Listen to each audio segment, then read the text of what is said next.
par une nuit gravée dans les mémoires, une tempête hurlante déferla sur les plaines désolées et glacées du Dakota du Sud.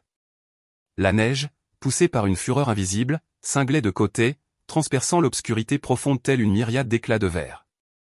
3 silhouettes, à peine discernables contre ce décor tumultueux, gravissaient péniblement la colline balayée par le vent. Leurs lampes de poche perçaient de faibles chemins à travers le chaos tourbillonnant, révélant les tiges métalliques qu'ils serraient fermement. Un chœur de rire bruyant et ivre ponctua la nuit alors qu'ils atteignaient finalement l'ancienne croix de bois, une sentinelle inébranlable depuis près d'un siècle. Le premier coup violent fendit la poutre patinée avec un craquement, le second la brisa complètement. Dans le silence qui suivit, un tonnerre surnaturel résonna, non pas des cieux, mais de la terre même sous leurs pieds. Un éclair aveuglant engloutit la tempête, et pendant un instant fugace, la neige elle-même sembla s'embraser d'une luminescence bleue éthérée. Dans l'orage mal avisé, ils croyaient avoir détruit la croix, pourtant l'étendue illimitée du ciel fut témoin de chaque acte. Nichée au-dessus de la vaste réserve de Pine Ridge, dans le Dakota du Sud, se trouve une humble colline, une parcelle de terre profondément sacrée pour le peuple Lakota. À son sommet, une croix de bois se dresse, son bois profondément marqué et patiné par le passage implacable de 100 hivers rigoureux. Ce symbole durable fut érigé il y a des générations par des familles autochtones, celles qui, à travers les premières écoles missionnaires, avaient d'abord embrassé les préceptes de la foi catholique.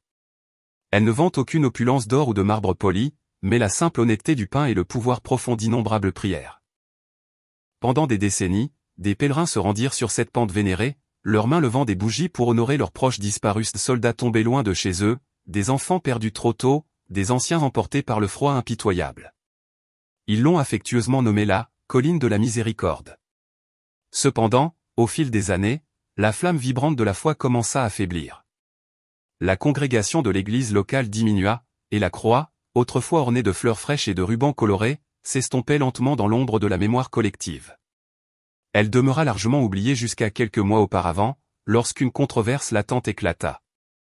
Une nouvelle cohorte d'activistes arriva, vociférant que la croix représentait une insulte flagrante aux traditions indigènes. Ils arguèrent passionnément qu'il s'agissait d'un emblème frappant de l'oppression historique, plutôt que d'un phare de foi ou de guérison. Bientôt, des tracts incendiaires apparurent en ville, arborant des appels défiants à « reprendre la terre » et à « enlever la croix ».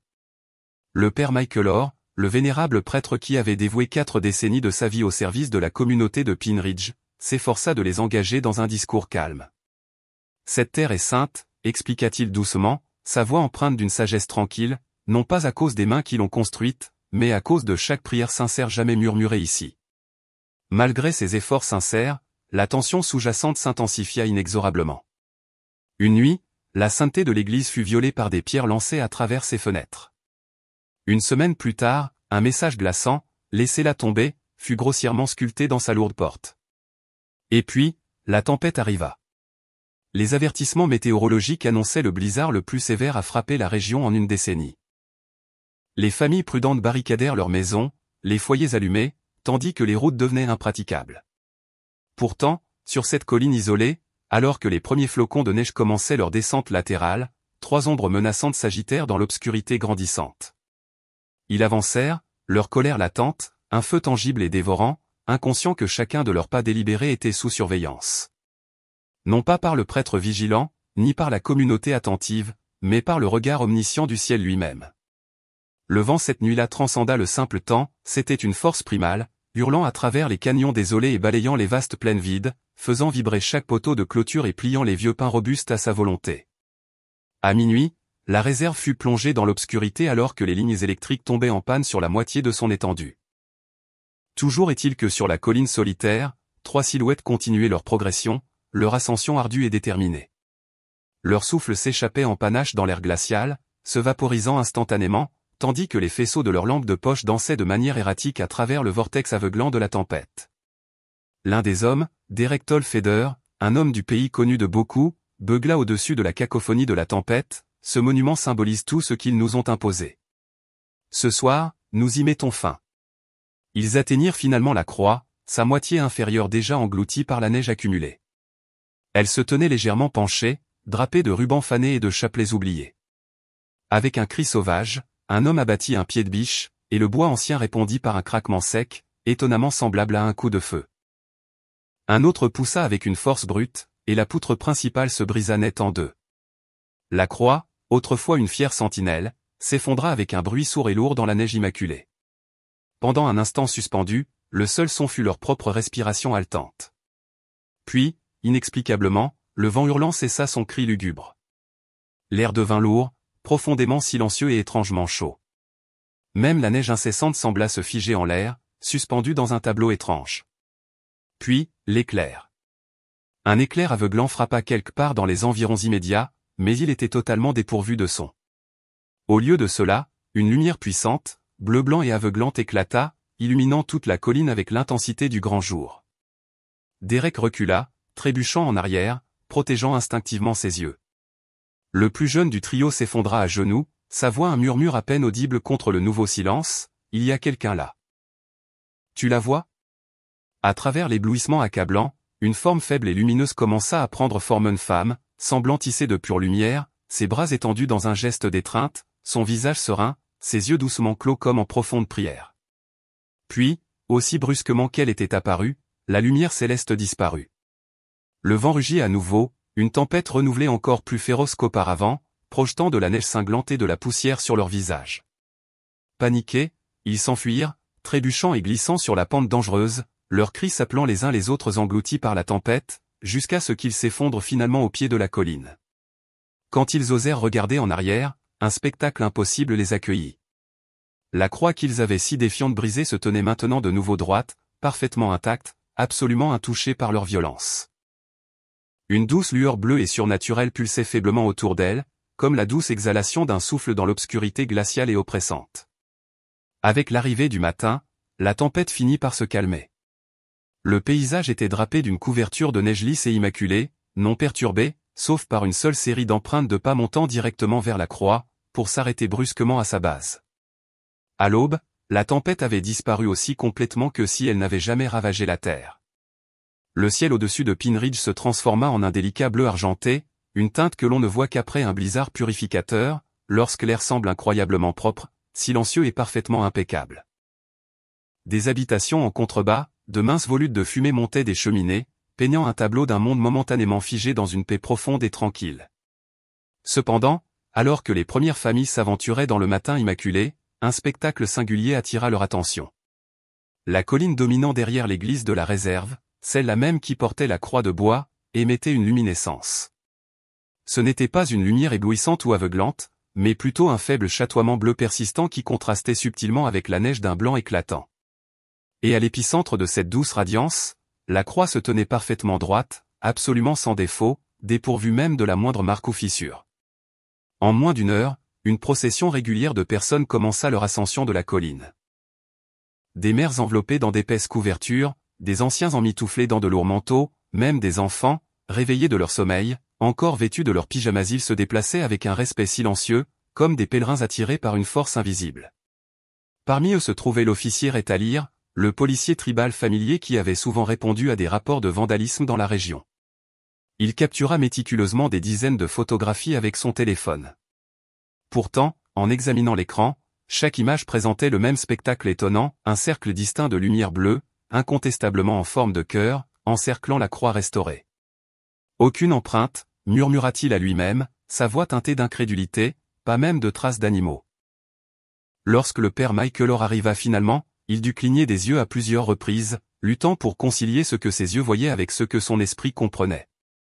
L'ancienne croix, qu'il savait avoir été fendue, se tenait miraculeusement entière à nouveau. Le grain du bois était sans couture, incroyablement lisse, et émanait une douce chaleur au toucher, défiant le froid mordant de l'air matinal. Il plaça prudemment sa main sur sa surface et murmura, « Seigneur, aie pitié. » Comment cela est-il possible? À ce moment-là, l'une des femmes commença à prier à haute voix en Lakota. Sa voix, initialement tremblante d'admiration, prit de la force en entonnant, « Wakantanka, grand esprit, nous voyons la lumière de ta mère. » D'autres la rejoignirent progressivement, s'agenouillant spontanément dans la neige. Il n'y eut pas de débat, pas de demande d'explication.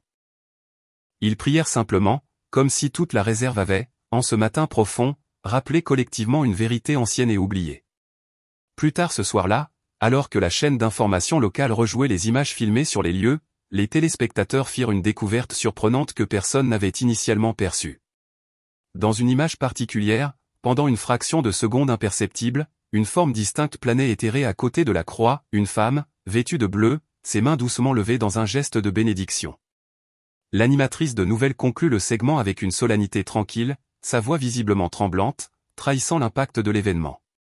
Quoi qu'il se soit passé sur cette colline la nuit dernière, transmit-elle, cela a laissé plus qu'une simple lumière. Cela a laissé la foi. Dès le lendemain matin, l'étonnante histoire s'était propagée comme une traînée de poudre dans tout Pine Ridge. Chaque station de radio locale bourdonnait de discussions sur « la croix qui s'est réparée toute seule ».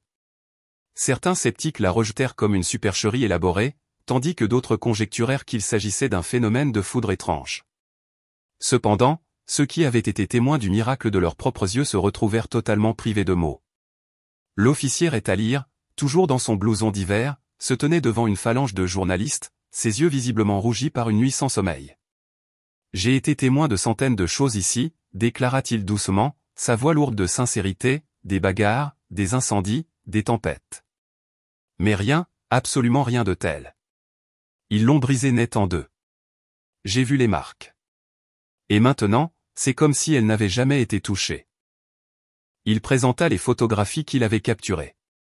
Pourtant, dans chaque image, le cœur même du cadre irradiait une faible lueur bleue, formant une aura distincte en forme de cœur autour de la croix. Pas de filtre, pas de reflet d'objectif, concéda même le technicien de la caméra de la station de Rapid City, à contre-cœur. Ce n'est pas une illusion d'optique. Je ne peux pas l'expliquer. Puis vint le témoignage de la plus jeune témoin. Lena Redelk, 8 ans, la fille d'une institutrice locale, parla doucement, mais clairement, devant la caméra. J'ai vu une dame debout là.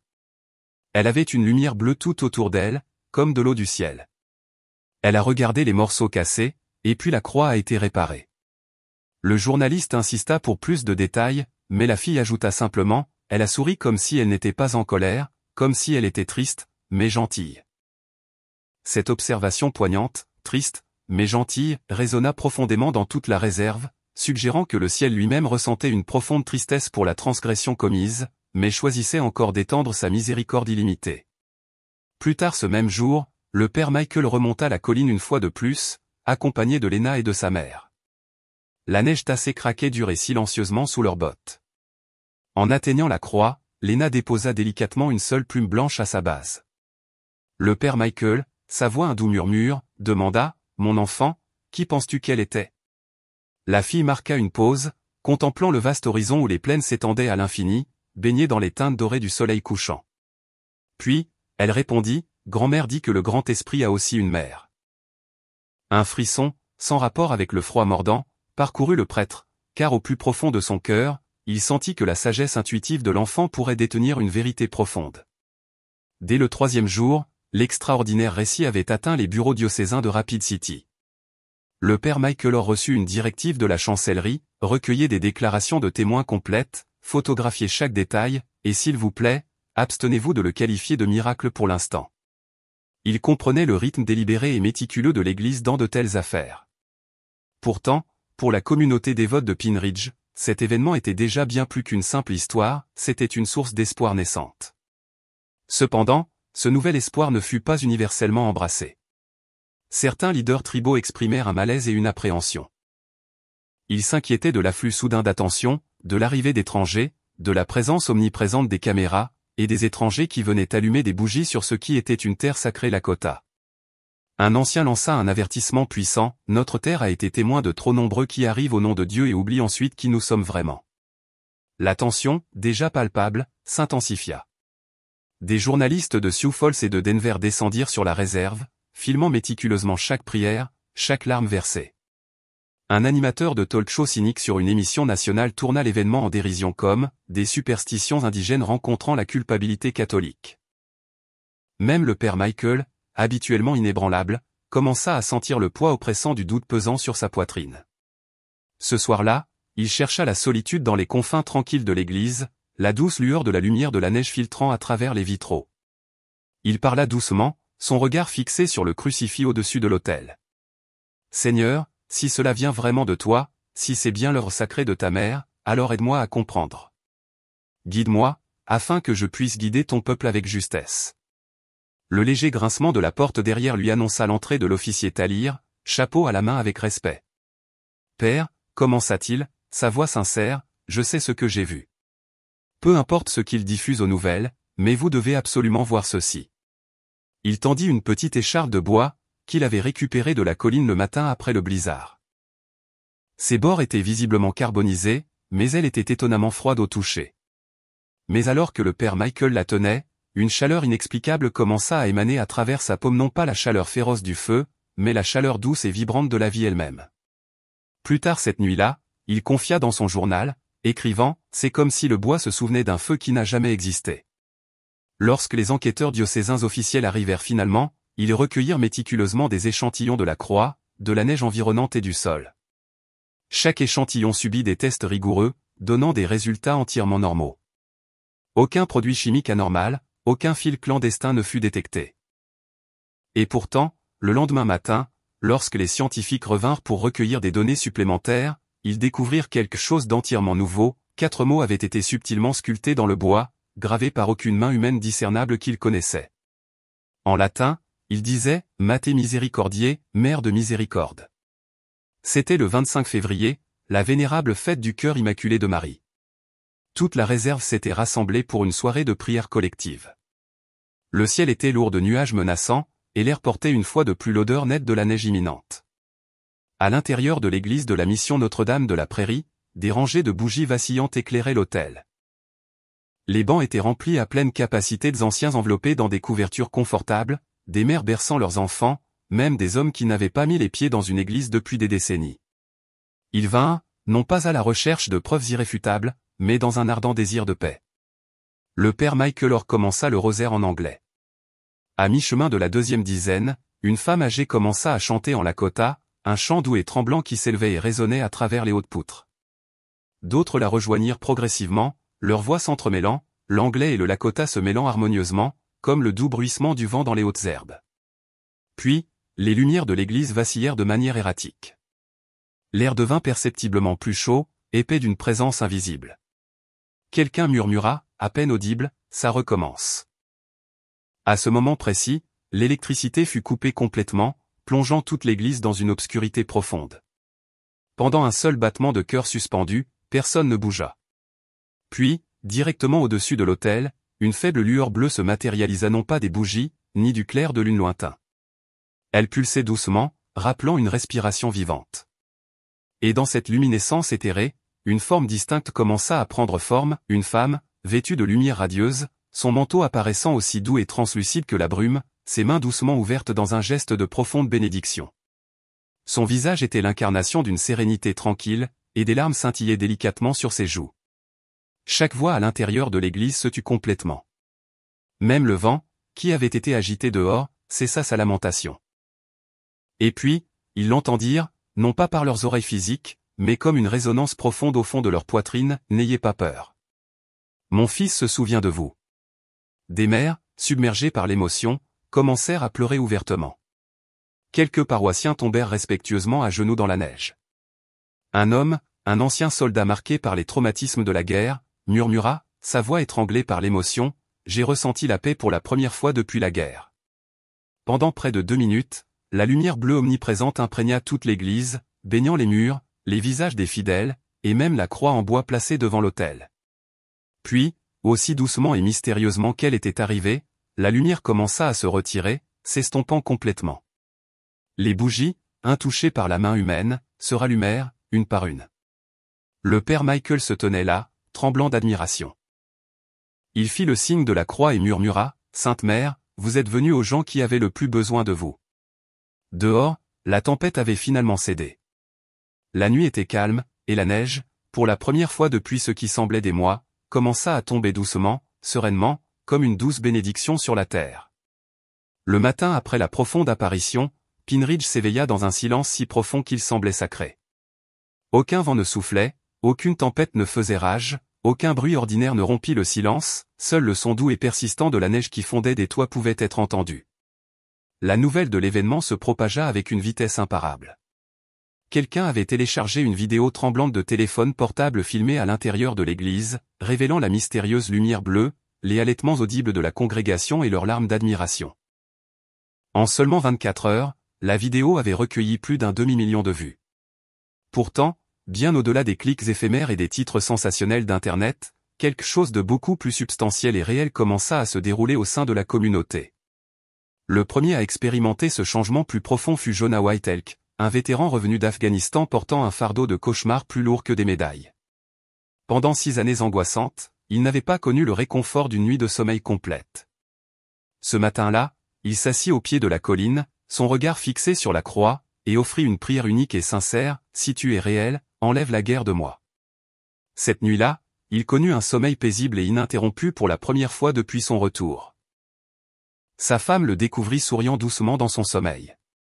Puis vint l'histoire de Rosie Little Cloud, une femme âgée dont la vue avait été gravement diminuée par le diabète. Sa fille la guida doucement jusqu'à la croix le dimanche suivant. Rosie pressa sa paume âgée contre le bois chaud, des larmes gelant délicatement sur ses joues, et murmura, « Si cela vient du ciel, je veux le voir. » Le lendemain matin, elle informa joyeusement sa fille qu'elle pouvait percevoir une couleur, bleue, juste bleue, la même couleur que la lumière. Les médecins de la clinique de Rapid City étaient totalement incapables d'expliquer ce phénomène, le qualifiant de « récupération optique partielle ». Mais le père Michael, avec une profonde conviction, l'appela d'un autre nom, la grâce. En quelques semaines, un flux constant de visiteurs commença à arriver de lieux lointains du Wyoming, du Nebraska, et même d'aussi loin que le Texas. Ils ne venaient pas pour une preuve sensationnelle, ni pour un simple spectacle. Ils arrivaient discrètement, leurs intentions pures, laissant des bougies, des plumes et des chapelets avec révérence au pied de la croix. Chaque nuit, la colline émettait une faible lueur douce, trop subtile pour l'objectif froid des caméras, mais assez vive pour toucher les profondeurs des cœurs humains. Les médias la surnommèrent « le phénomène de Pine Ridge ». Mais parmi le peuple Lakota, un mot plus ancien et profond était utilisé, Wakiye, signifiant un lieu où le ciel écoute. Et alors que le père Michael contemplait la file de voitures toujours croissante, il se murmura, « Elle est venue nous rappeler, le ciel écoute toujours. » À l'arrivée du printemps, Pine Ridge avait subi une transformation palpable. Les routes, autrefois calmes, grouillaient désormais de voitures portant des plaques d'immatriculation de tous les coins du pays. Les vendeurs, saisissant l'opportunité, commencèrent à vendre des bougies et des photographies imprimées de la croix lumineuse. Les pèlerins établirent des camps de fortune près de la colline, dédiant des nuits entières à la prière. Cependant, à côté de la foi florissante, un courant sous-jacent plus sombre émergea, des disputes, l'emprise insidieuse de la cupidité, et le brouhaha incessant et intrusif des caméras de télévision. Des journalistes de grands réseaux de New York et de Los Angeles descendirent sur les lieux, leur voix aiguisée de scepticisme. Un segment d'information nationale se moqua, dépeignant l'événement comme « une pauvre réserve », une vieille croix fatiguée et une communauté désespérée de trouver un sens. Certains responsables tribaux commencèrent à exprimer des préoccupations légitimes, craignant que l'afflux d'étrangers ne piétine invariablement leur terre sacrée. Lors d'une réunion houleuse du conseil, une jeune activiste déclara avec véhémence « Ils transforment notre terre en cirque ». Un ancien, cependant, répondit avec une douceur profonde « Et pourtant, notre peuple n'a pas prié ensemble comme cela depuis des générations ». Le débat s'intensifia rapidement, se propageant comme une traînée de poudre dans toute la communauté. Était-ce un miracle authentique ou une manipulation cynique? Était-ce vraiment Notre-Dame, ou simplement une illusion élaborée? Le père Michael Orr s'efforça sincèrement d'occuper le difficile terrain d'entente. Il parla doucement, ses mots diffusés sur les ondes de la radio locale. Les miracles ne visent pas la célébrité, expliqua-t-il. Ce sont de tendres murmures de miséricorde. Ne les noyons pas sous notre propre clameur et bruit. Mais la pression croissante était implacable. Un journaliste d'investigation publia un article cinglant, accusant ouvertement la paroisse de fabriquer le phénomène pour solliciter des dons. Le titre accablant déclarait « L'entreprise des miracles de Pine Ridge ». Le cœur du père Michael s'affaissa avec une profonde déception et lassitude. Cette nuit-là, il retourna seul à l'église. Les bancs étaient désertés, les bougies brûlaient bas, projetant de longues ombres vacillantes. Il s'agenouilla devant la croix de l'autel et murmura, sa voix lourde d'émotion, « Mère, si cela est vraiment à toi, alors protège-la. Si ce n'est pas le cas, alors enlève-la. » Dehors, un lointain grondement de tonnerre rompit le silence, bien que les prévisions aient promis un ciel clair. Le prêtre sentit le sol sous lui trembler légèrement. Il leva les yeux vers le crucifix et, pendant une fraction de seconde, aperçut un doux reflet bleu dans la fenêtre en verre, non pas éclatant, non pas dramatique, juste assez pour lui rappeler doucement sa présence continue. Le véritable point culminant de l'histoire commença par une nuit d'eau humide. Les foules de pèlerins s'étaient dispersées, les caméras intrusives étaient parties, et Pine Ridge s'était de nouveau installé dans une quiétude trompeuse. Mais la paix, semblait-il, était un visiteur fragile sur cette terre sacrée. Juste avant minuit, le grondement d'un camion montant la colline derrière l'église rompit le silence. À l'intérieur se trouvaient les mêmes 3 hommes qui avaient effrontément brisé la croix des mois auparavant, maintenant accompagnés de 2 autres, tous déterminés à achever leur tâche destructive. Ils étaient ivres, alimentés par la colère, et leurs rires résonnèrent cruellement dans la nuit. Cette fois, déclara l'un avec une détermination sombre, nous ferons en sorte qu'elle ne se tienne plus jamais. Les portes de l'église de la mission Notre-Dame de la Prairie, étonnamment, étaient déverrouillées. Ils firent irruption à l'intérieur, leurs cris et jurons brisant le silence sacré, et trouvèrent la croix de bois se dressant fièrement derrière l'autel, scintillant faiblement à la douce lumière des bougies. Un homme, levant son tuyau métallique, délivra un coup féroce. Le premier coup fendit la base, le second la brisa net en 2. Les morceaux brisés tombèrent au sol avec un bruit sourd et retentissant. Puis, un silence abrupt et profond descendit. L'air à l'intérieur de l'église devint épais et lourd, comme le silence oppressant précédant un violent orage. Les bougies vacillèrent sauvagement. Dehors, le ciel, qui avait été clair quelques instants auparavant, commença à gronder de manière menaçante. Le père Michael Orr, brusquement réveillé par le bruit tumultueux, se précipita hors du presbytère, pieds nus, ses cheveux blancs comme neige flottant sauvagement au vent. Alors qu'il entrait dans l'église, les intrus se figèrent, leur élan destructeur brusquement arrêté.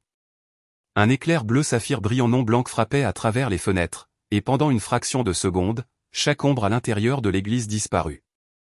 Du cœur de la croix brisée, une colonne de lumière pure éclata, s'élevant et perçant le plafond comme un feu surnaturel qui brûlait sans consommer. Et dans cette colonne lumineuse, une forme distincte commença à prendre forme, une femme, vêtue de bleu, ses yeux clos dans une profonde sérénité, ses mains étendues en bénédiction. Des larmes, radieuses et scintillantes, traçaient des chemins sur son visage alors qu'elle murmura, non pas en anglais, mais dans l'ancienne langue mélodique du Lakota, ne brisez pas ce que le ciel a guéri. Les hommes, submergés par la terreur, s'effondrèrent à genoux, tremblant de manière incontrôlable. Le sol même sous eux vibra, et les anciens murs de l'église gémirent de manière menaçante. Puis, devant leurs yeux étonnés, les 2 moitiés brisées de la croix commencèrent à se ressouder. La fissure béante se scella avec un doux craquement audible, brillant comme si de l'or en fusion avait coulé au cœur même du bois. Lorsque la lumière éthérée finit par se retirer, l'église fut de nouveau enveloppée dans un profond silence. Il n'y avait aucun dommage visible, aucune trace de cendre, seulement le doux parfum de rose flottant dans l'air. Le père Michael tomba à genoux, les larmes coulant librement sur son visage, un mélange d'admiration et de profonde gratitude. Les hommes qui étaient venus profaner s'enfuirent frénétiquement sous la pluie soudaine. Mais plus tard, 2 d'entre eux, humiliés et brisés, retournèrent à l'église pour la confession. L'un d'eux fit un aveu poignant, nous l'avons brisé 2 fois, mais c'est nous qui avions besoin d'être réparés. Dès le matin, l'air s'était complètement éclairci. La tempête était passée, laissant derrière elle un silence qui semblait plus profond et plus résonnant que n'importe quel son. Les premières à arriver à l'église furent 2 femmes, venant pour leur prière matinale habituelle. En poussant les lourdes portes de l'église, elles se figèrent d'incrédulité. Les bancs étaient complètement trempés par la tempête, pourtant le sol était impeccablement immaculé. Il n'y avait pas une seule écharde, pas une marque de brûlure. Et la croix de bois, qui avait été violemment brisée quelques heures auparavant, se tenait maintenant parfaitement entière et brillante au centre de l'autel. Sa surface chatoyait faiblement, subtilement, comme si quelque chose de vibrant de vie coulait sous son grain ancien.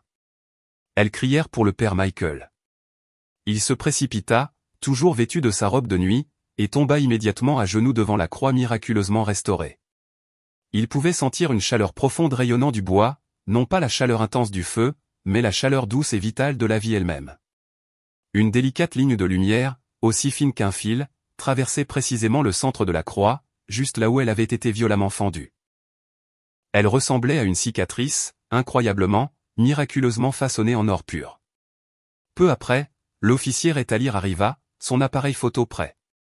Il examina méticuleusement les images de sécurité de l'église, les caméras même qui avaient frustrant enregistré rien d'autre que du statique pendant des mois. Mais cette fois, une image était étonnamment claire. Pendant moins de 2 secondes, une figure distincte se matérialisa dans la vidéo, une femme vêtue de lumière, debout précisément là où la croix avait été brisée. Son visage restait indistinct, pourtant la courbe inimitable de son manteau, la douce posture de ses mains, l'inclinaison subtile de sa tête, il n'y avait absolument aucun doute sur son identité. Lorsque l'étonnante séquence atteignit Rapid City, l'évêque, sans hésitation, ordonna que des copies soient scellées et envoyées directement au Vatican. Cependant, les nouvelles, comme toujours, ont inévitablement fuité. À midi, l'histoire était omniprésente, sur les écrans de télévision, sur les téléphones portables, affichée sur les panneaux publicitaires. Le titre proclamait « Notre-Dame de la Terre Lakota ». Des experts analysèrent méticuleusement la vidéo, image par image. Certains la rejetèrent comme une simple réflexion, tandis que d'autres la déclarèrent sans équivoque divine. Mais un physicien, visiblement secoué, admit à la télévision en direct, la lumière capturée ici ne correspond à aucun spectre connu. Elle présente le modèle distinct de quelque chose d'organique, quelque chose de semblable à un battement de cœur. Cette nuit-là, à travers toute la nation, les gens s'agenouillèrent devant leurs écrans, regardant collectivement la même image incroyable, une croix brisée restaurée, enveloppée d'une douce lueur bleue, et l'ombre éthérée d'une femme qui avait, apparemment, pleuré pour le monde. Et quelque part dans les collines ondulantes du Dakota du Sud, un prêtre murmura les anciens mots que les anciens Lakota lui avaient affectueusement transmis il y a longtemps, « Vakantanka, ta mère marche parmi nous ».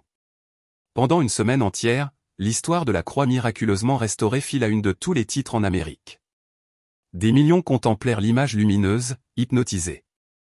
Des milliers voyagèrent à travers les frontières des États, poussés par une compulsion inexplicable simplement pour se tenir sur cette colline sacrée. Mais après la première vague d'émerveillement et de crainte, quelque chose d'autre commença à descendre, une profonde quiétude. Les caméras de télévision furent remballées et partirent, les foules se clairsemèrent progressivement, et la petite église sur la terre Lakota revint doucement à son rythme vénérable prière matinale, le rire innocent des enfants et le murmure intemporel du vent bruissant à travers les hautes herbes.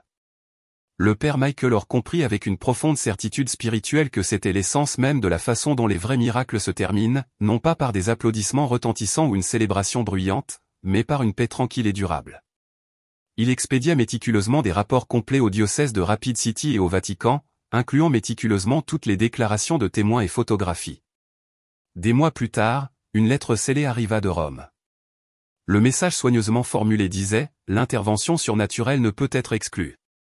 Une enquête approfondie se poursuivra sous discernement. » Ce n'était pas une grande proclamation, ni un démenti. C'était, dans le langage mesuré de l'Église, sa manière de reconnaître « le ciel a parlé ». Et nous écoutons toujours. Le vénérable prêtre n'accorda plus jamais d'interview. Il cessa de parler aux journalistes, arrêta de répondre aux appels des chaînes avides, prêtes à payer des sommes exorbitantes pour les images. Il retourna simplement au service tranquille de son peuple. Chaque dimanche, les bancs de l'église se remplirent de nouveau, non pas de pèlerins de passage, mais de ses chers voisins. Les rythmes sacrés des tambours Lakota et les hymnes traditionnels se mêlaient désormais harmonieusement sous le même toit sacré. Pour la première fois depuis des décennies, catholiques et adhérents Lakota traditionnels prièrent ensemble, côte à côte. Un ancien, après la messe, partagea une profonde perspicacité avec le père Michael, « Nos ancêtres regardaient le ciel, vous regardez la croix. Mais peut-être, père, regardons-nous tous la même lumière. » Cette nuit-là, le père Michael s'assit seul à son bureau, et d'une main lasse mais paisible, rédigea sa dernière entrée de journal, « Le ciel ne s'attarde pas longtemps. Il visite, laisse une trace indélébile, puis attend tranquillement d'observer ce que nous choisissons de faire de son don. » La croix fut guérie, non comme une preuve irréfutable, mais comme une tendre offrande de paix. Dehors, la colline se tenait dans une quiétude sereine sous la vaste étendue d'étoiles. La mystérieuse lumière bleue avait disparu, le vent était silencieux, ne laissant que le cri plaintif lointain des coyotes et le tintement faible, presque imperceptible, de la cloche de l'église, se balançant doucement dans une brise silencieuse. Et pourtant, ceux qui résidaient à proximité jurèrent que parfois, alors que le soleil plongeait sous l'horizon, la croix chatoyait encore faiblement, comme si le ciel, bien que silencieux, continuait sa douce veille. L'hiver, dans sa grandeur stoïque, revint au Dakota du Sud. Une année entière s'était écoulée depuis cette nuit extraordinaire où le ciel était devenu d'un bleu impossible. Le monde, dans sa rotation incessante, avait avancé, mais Pine Ridge non. Pour ceux qui avaient été témoins, la vie s'était subtilement, profondément divisé en un clair, avant, et, après, la lumière. La croix de bois resta inébranlable sur la colline, bien qu'elle n'émette plus sa lueur lumineuse. Elle n'en avait plus besoin. Les gens venaient toujours, non pas pour assister à un miracle fugace, mais pour murmurer leurs prières sincères au vent ancien et réceptif. Le père Michaelor avait visiblement maigri cette année-là. La marche implacable de l'âge et le tribut silencieux de l'épuisement s'étaient inscrits sur lui, mais à leur côté, une paix durable s'était également installée dans son esprit. Il ne parlait plus de l'événement extraordinaire. Il offrait simplement cette profonde vérité: quand le ciel visite, il ne demande pas de mots, mais seulement de la gratitude. Un matin frais et froid, la cloche de l'église commença à sonner, inexplicablement, bien que personne ne tirât sa corde. Les gens, attirés par son carillon éthéré, accoururent et trouvèrent le père Michael à son bureau, la tête doucement penchée sur un journal ouvert. Il s'était éteint paisiblement dans son sommeil. À côté de sa main gisait une note, rédigée de son écriture soignée et précise: si vous désirez vraiment voir des miracles, allez là où les cœurs sont brisés. Le ciel les répare en silence. Toute la réserve se rassembla comme un seul homme pour ses funérailles. Des tambours Lakota, leur rythme profond et résonnant, jouèrent aux côtés des notes solennelles du chœur de l'église. De vieux hommes pleurèrent ouvertement, leur chagrin débridé. Des enfants tenaient des bougies vacillantes, leurs flammes fragiles dansant dans le vent hivernal mordant.